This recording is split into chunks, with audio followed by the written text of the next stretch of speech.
मनुष्य अपने विश्वासों से बनता है, जैसा उसका मानना है तो वह बन जाता है। खुशी की कुंजी इच्छाओं में कमी है, खुशी मन की एक अवस्था है। नमस्कार दोस्तों, सर्वप्रथम मैं आपको हृदय से शुभकामनाएं देना चाहता हूं कि आप बहुत ही भाग्यशाली हैं। आपने भगवान श्री कृष्ण की प्रेरणा से ही श्रीमद् भागवत गीता सार की इस वीडियो को देखने का मन बनाया। पूरा विश्वास है इसकी बातों को सुनने और समझने के बाद आपके विचारों और जीवन में बहुत ही सकारात्मक बदलाव आने वाले हैं। अगर आप इस बहुमूल्य ज्ञान का लाभ अधिक से अधिक लेना चाहते हैं तो इस गीता सार को पूरा अंत तक और रात को सोने से पहले जरूर सुनें और दूसरों को भी सुनाएं, क्योंकि जिस तरह खुशियां बांटने से मिलती है उसी प्रकार इस ज्ञान को आप जितने ज्यादा लोगों के साथ शेयर करेंगे उतना ही भगवान श्री कृष्ण की कृपा और गीता ज्ञान की ज्योति आपके जीवन में भी प्रकाशमान होगी। श्रीमद् भागवत गीता को दुनिया में सबसे ज्यादा बार पढ़ा गया है और सबसे कम समझा गया है, क्योंकि श्रीमद् भागवत गीता का ज्ञान सिर्फ उसी व्यक्ति को समझ में आएगा जो अपने जीवन में आगे बढ़ना चाहता है। फिर कोई अपनी तकलीफों को पार कर के आगे निकलना चाहता है या कोई जीवन में सफलता को प्राप्त करना चाहता है, अपनी जिंदगी जीने के तरीके को बेहतर बनाना चाहता है। वास्तविकता में गीत मनुष्य के जीवन को हर तरह से बेहतर बनाती है। इसीलिए जो इंसान जीवन में कुछ करना चाहता है उसे ही गीता का ज्ञान समझ में आएगा, लेकिन जो सिर्फ मनोरंजन या सिर्फ जानकारी बढ़ाना चाहता है तो वह गीता के असली अर्थ को कभी समझ नहीं पाएगा। वास्तविकता में गीता का असली काम यही है कि आपकी हर समस्या का हल आपको देना, आपकी हर प्रश्न का उत्तर देना और आपको में आगे बढ़ाने के लिए सही रास्ता दिखाना। आज हम उसी भागवत गीता की शिक्षाओं के बारे में चर्चा करेंगे। किसी बेकसूर इंसान के साथ धोखा करना, उसका बेवजह जानबूझकर दिल दुखाना इस दुनिया का सबसे बड़ा पाप होता है। अगर आप इस चैनल पर नए हैं तो वीडियो को लाइक, चैनल को सब्सक्राइब करके कमेंट्स में जय श्री राधे कृष्णा जरूर लिख दीजिए। श्री कृष्णा कहते हैं, कुरुक्षेत्र के युद्ध क्षेत्र को विशाल सेनाओं के आवागमन की सुविधा के लिए तैयार किया जा रहा था। उन्होंने हाथियों का इस्तेमाल पेड़ों को उखाड़ने और जमीन साफ करने के लिए किया। ऐसे ही एक पेड़ पर एक गौरैया अपने 4 बच्चों के साथ रहती थी। जब उस पेड़ को उखाड़ा जा रहा था तो उसका घोंसला जमीन पर गिर गया, लेकिन चमत्कारी रूप से उसकी संतानें अनहोनी से बच गईं। लेकिन वो अभी बहुत छोटे होने के कारण उड्डयन में असमर्थ थे। कमजोर और भयभीत गौरैया मदद के लिए इधर उधर देखती रही। तभी उसने कृष्ण को अर्जुन के साथ वहां आते देखा। वे युद्ध के मैदान की जांच करने और युद्ध की शुरुआत से पहले जीतने की रणनीति तैयार करने के लिए वहां गए थे। उसने कृष्ण के रथ तक पहुंचने के लिए अपने छोटे पंख फड़फड़ाए और किसी प्रकार श्री कृष्ण के पास पहुंची। हे कृष्ण, कृपया मेरे बच्चों को बचाएं, क्योंकि लड़ाई शुरू होने पर कल उन्हें कुचल दिया जाएगा। सर्वव्यापी भगवान बोले, मैं तुम्हारी बात सुन रहा हूं, लेकिन मैं प्रकृति के कानून में हस्तक्षेप नहीं कर सकता। गौरैया ने कहा, हे भगवान, मैं जानती हूं कि आप मेरे उद्धारकर्ता हैं। मैं अपने बच्चों के भाग्य को आपके हाथों में सौंपती हूं। अब यह आपके ऊपर है कि आप उन्हें मारते हैं या उन्हें बचाते हैं। काल चक्र पर किसी का बस नहीं है। श्री कृष्ण ने एक साधारण व्यक्ति की तरह उससे बात की, जिसका आशय था कि वहां ऐसा कुछ भी नहीं था जिसके बारे में वो कुछ भी कर सकते थे। गौरैया ने विश्वास और श्रद्धा के साथ कहा, प्रभु, आप कैसे और क्या करते हैं वो मैं नहीं जान सकती। आप स्वयं काल के नियंता हैं, यह मुझे पता है। मैं सारी स्थिति एवं परिस्थिति एवं स्वयं को परिवार सहित आपको समर्पण करती हूं। भगवान बोले, अपने घोंसले में 3 सप्ताह के लिए भोजन का संग्रह करो। गौरैया और श्री कृष्ण के संवाद से अनभिज्ञ अर्जुन गौरैया को दूर भगाने की कोशिश करते हैं। गौरैया ने अपने पंखों को कुछ मिनटों के लिए फुलाया और फिर अपने घोंसले में वापस चली गई। 2 दिन बाद शंख के उद्घोष से युद्ध शुरू होने की घोषणा की गई। कृष्ण ने अर्जुन से कहा कि अपने धनुष और बाण मुझे दो। अर्जुन चौंका क्योंकि कृष्ण ने युद्ध में कोई भी हथियार नहीं उठाने की शपथ ली थी। इसके अतिरिक्त अर्जुन का मानना था कि वह ही सबसे अच्छा धनुर्धर है। मुझे आज्ञा दें भगवान, अर्जुन ने दृढ़ विश्वास के साथ कहा। मेरे तीरों के लिए कुछ भी अभेद्य नहीं है। चुपचाप अर्जुन से धनुष लेकर कृष्ण ने एक हाथी को निशाना अला बनाया, लेकिन हाथी को मार के नीचे गिराने के बजाय तीर हाथी के गले की घंटी में जा टकराया और एक चिंगारी सी उड़ गई।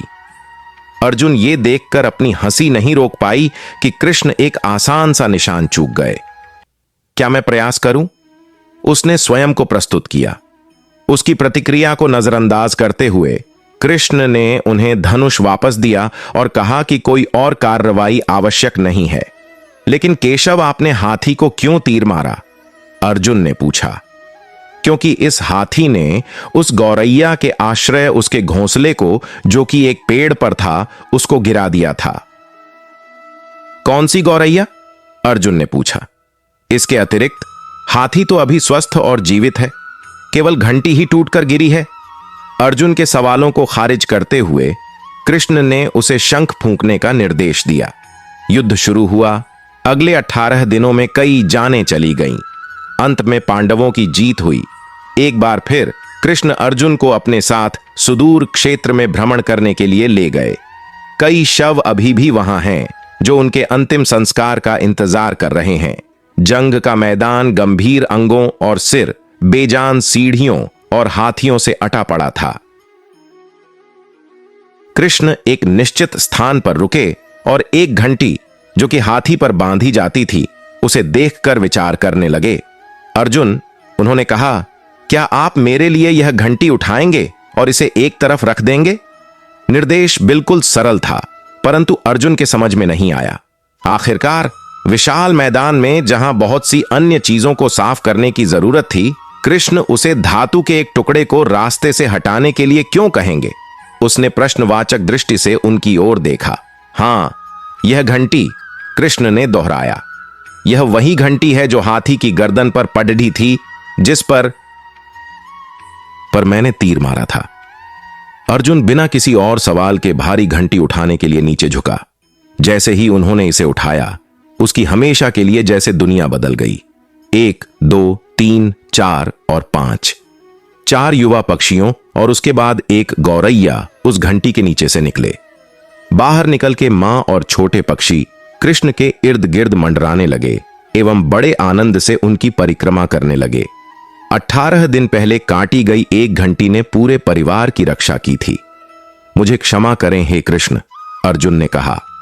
आपको मानव शरीर में देखकर और सामान्य मनुष्यों की तरह व्यवहार करते हुए मैं भूल गया था कि आप वास्तव में कौन हैं।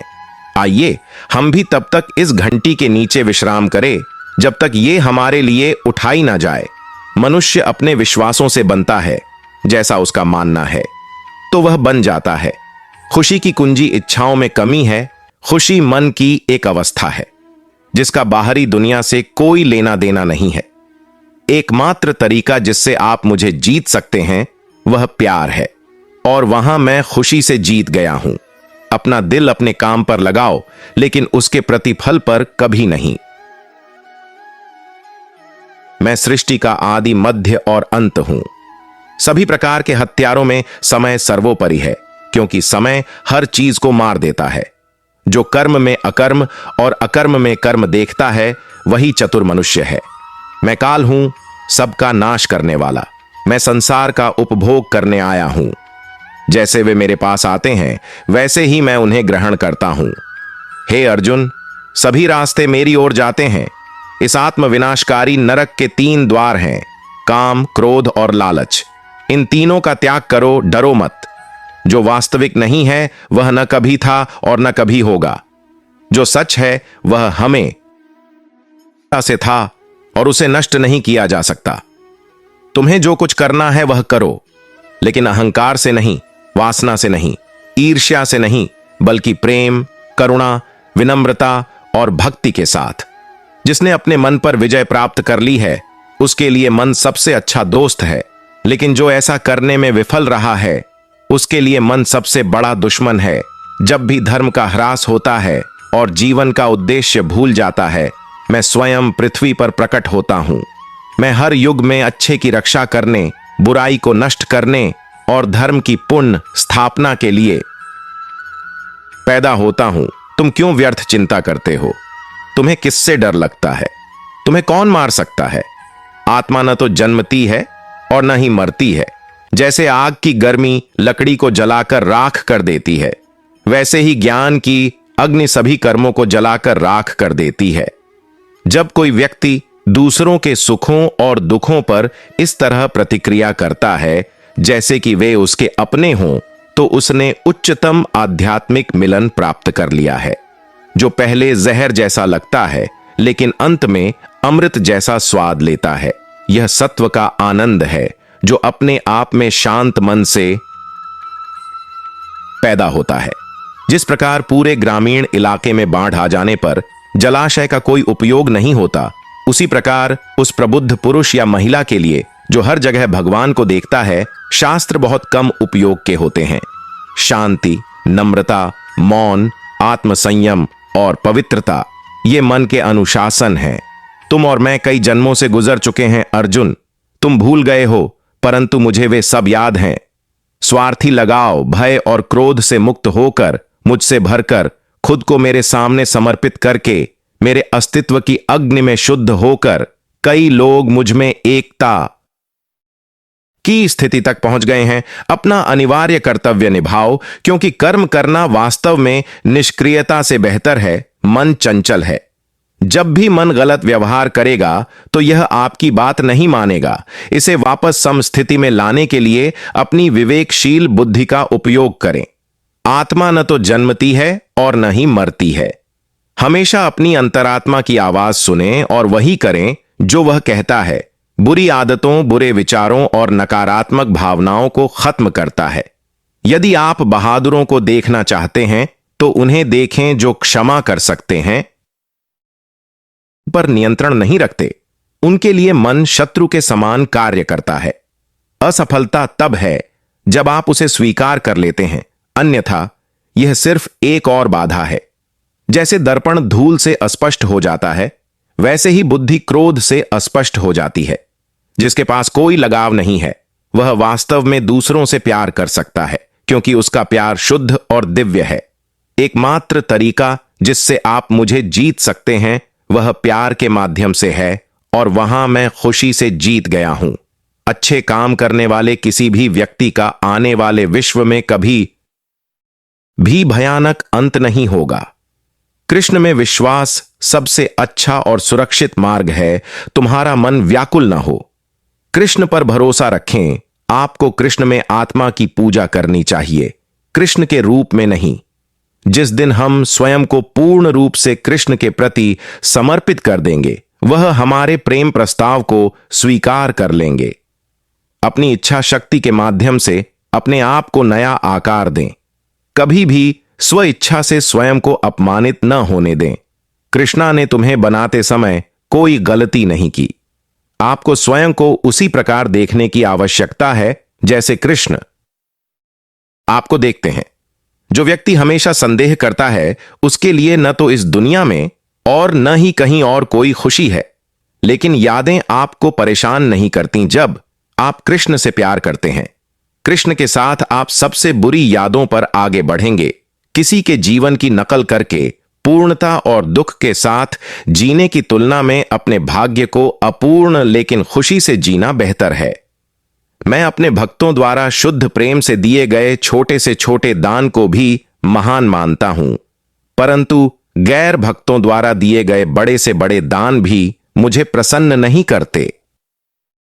हम कृष्ण के शिष्य हैं और हम युद्ध के मैदान में खुद को अर्जुन की तरह देखते हैं। देश उन लोगों के पक्ष में कभी वोट नहीं करेगा जो भगवान राम और भगवान कृष्ण को नहीं मानते। दोस्तों, हम आशा करते हैं कि आप लोगों को यह वीडियो जरूर पसंद आई होगी। वीडियो को लाइक करें, ऐसे ही जीवन बदलने वाली वीडियो के लिए हमारे सेल्फ जीत भक्ति चैनल को सब्सक्राइब करें और बेल नोटिफिकेशन आइकन को भी ऑल पर सेट कर लें ताकि हमारे नए वीडियो के नोटिफिकेशन तुरंत आपको आ जाए। मिलते हैं अगले वीडियो में। जय श्री कृष्ण।